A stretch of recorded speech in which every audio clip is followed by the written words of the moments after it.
This video is brought to you by Thrive Fantasy, proud partners of the Jacksonville Jaguars.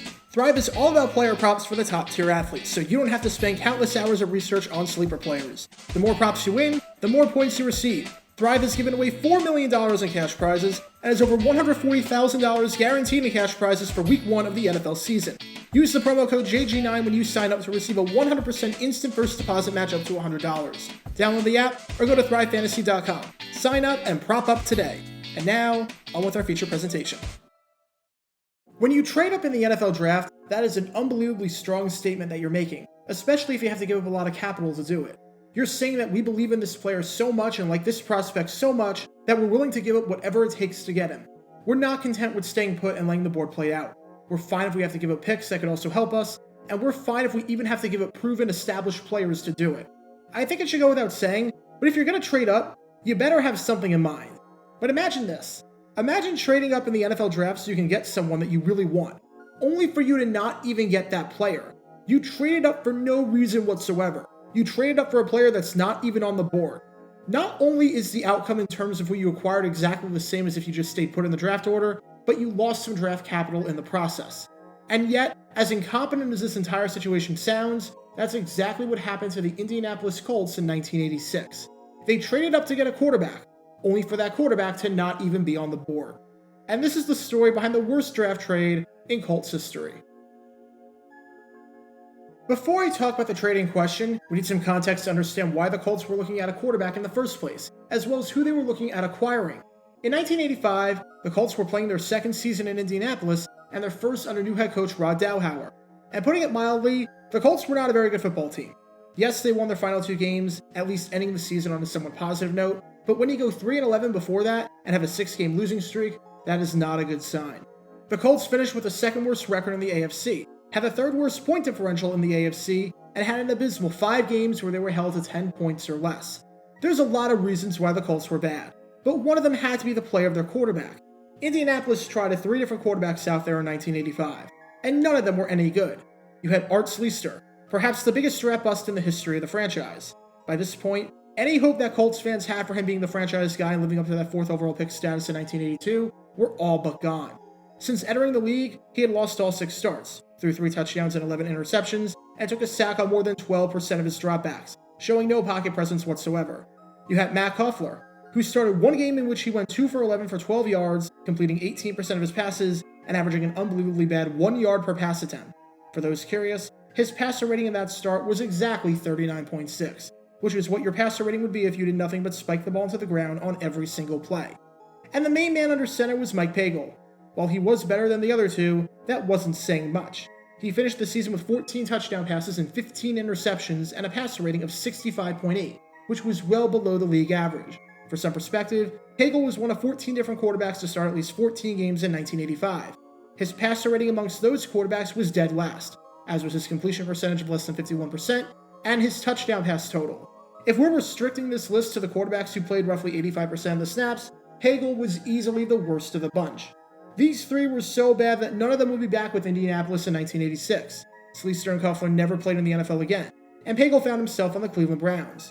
If the Colts were going to compete in 1986 and contend for the AFC East crown, which was ultra competitive now with New England, New York, and Miami all making the postseason the year before, they were going to need to find a quarterback. And fortunately for them, they found their guy. Entering the 1986 NFL Draft, there were 2 quarterbacks considered by many to be the cream of the crop. One of them was Iowa quarterback Chuck Long, and after the 1985 season he had with the Hawkeyes, where he was named the Big Ten Player of the Year and was second in the Heisman voting behind Auburn running back Bo Jackson, it's not hard to see why. However, there was another player that played in the Big Ten that experts pegged as a better pro prospect than Long. That player was a quarterback out of Purdue named Jim Everett. Purdue had produced a long line of successful NFL quarterbacks, from Hall of Famer and Super Bowl IV MVP Len Dawson, to Hall of Famer and Dolphins legend Bob Greasy, to other longtime starters like Gary Danielson and Mike Phipps. And on paper, it seemed like Everett was going to carry that tradition. In 1984, Everett was finally named the full-time starter at Purdue, and in his 2 seasons under center, Everett looked like one of the best quarterbacks in all of college football. He led the Big Ten in passes completed in 1984 and 1985, becoming just the 2nd quarterback in Purdue history, alongside Bob Greasy, to ever lead the conference in this category in back-to-back years. He also led the Big Ten in passing yards in 1984 and 1985, and finished inside the top 5 in the NCAA both years. During the 1985 season, he actually finished second in passing yards, only trailing Robbie Bosco of BYU in this category. And in 1984, Everett helped guide Purdue to a winning record and the Peach Bowl, which was the team's first winning record and bowl game since 1980. After years of being in the cellar of the Big Ten, once Everett became the main man under center, he helped turn the program around and make them relevant, including wins in 1984 against Notre Dame and Ohio State, both of whom were ranked inside the top 10 at the time. It was clear that Everett was going to be a wanted man once the NFL draft rolled around, and the Colts were one of the teams that wanted him. Owner Robert Irsay met with Everett in the pre-draft process and said that he was extremely impressed with him. There was just one small problem. The Colts had the number 6 pick in the draft that year. It was highly unlikely that Everett was going to fall outside the top 5. This meant that if the Colts wanted to get Everett, they were likely going to have to move up, as they could not stay put at that number 6 spot. With that, they decided before the draft that they were going to trade up and get their guy. And in a highly controversial move, they were about to execute a trade that would wind up in infamy. The NFL draft was scheduled to take place on April 29th. 2 weeks before, on April 18th, the Colts made a trade with the New Orleans Saints. New Orleans had the 4th pick in the draft, so the Colts were going to move up from the 6th spot to the 4th spot and give up an additional 3rd round pick in the process. Now, right off the bat, this seems like a risky move if you only like one player. If you're moving up into the top 4 because you like 4 players and don't care which one you get, that's one thing. But to move up to the 4th spot where there's a very realistic chance that the player you want could go ahead of that seems kind of silly. There's a reason why you rarely see picks traded before the draft outside of the 1st or 2nd pick, and it's because of what happened here. What makes the trade even gutsier and stupider is that not everyone was on board. Head coach Rod Dowhower wanted absolutely nothing to do with the move. He said that he didn't want to give up any of his picks. It seems kind of important that your head coach and general manager are on the same page, but that was not the case here. And just in case it wasn't obvious, Irsay had to spill the beans by saying that the Colts were going to draft a quarterback, and that was the reason they made the move. As Irsay said on the logic behind the move, "I've been involved in the draft for 15 years. You could be looking at 2 or 3 players, and suddenly, they're gone. You can get 5 receivers, but if you don't have anybody to throw the ball, what good are receivers?" I cannot stress enough just how stupid this entire situation is. Not only do the Colts give up an extra draft pick to move up 2 spots, and not only did the front office go against the wishes of the entire coaching staff, but they made it very clear as to who they were going to draft and who they were looking at. Why would you ever say explicitly who your target is when you are not on the clock and when the teams in front of you are not locked into their picks? I have no idea why you would do that, because so much can change and there's no guarantee that you're going to get that player. You're just allowing another team to completely mess up the game plan by taking your guy or by trading up to snatch him from you. It would be a shame if the Colts made this trade to acquire Everett, and then, I don't know, Everett wasn't even on the board when the Colts got on the clock. Well, take a wild guess as to what happens next. The Tampa Bay Buccaneers had the number 1 pick. They were taking Auburn running back Bo Jackson.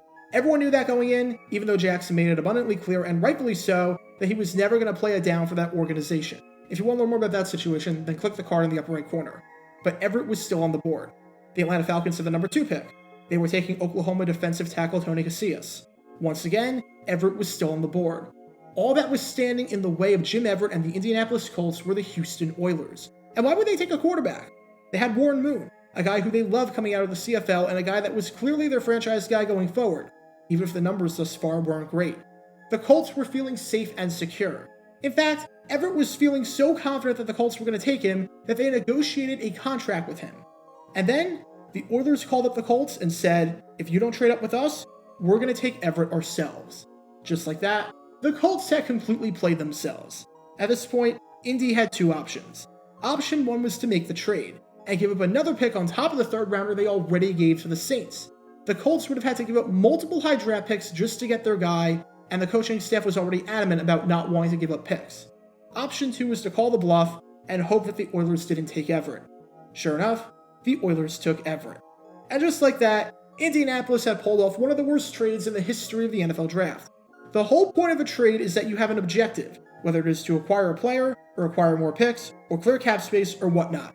If you execute the trade to accomplish something, and you're not even able to have the chance to do that, that's terrible.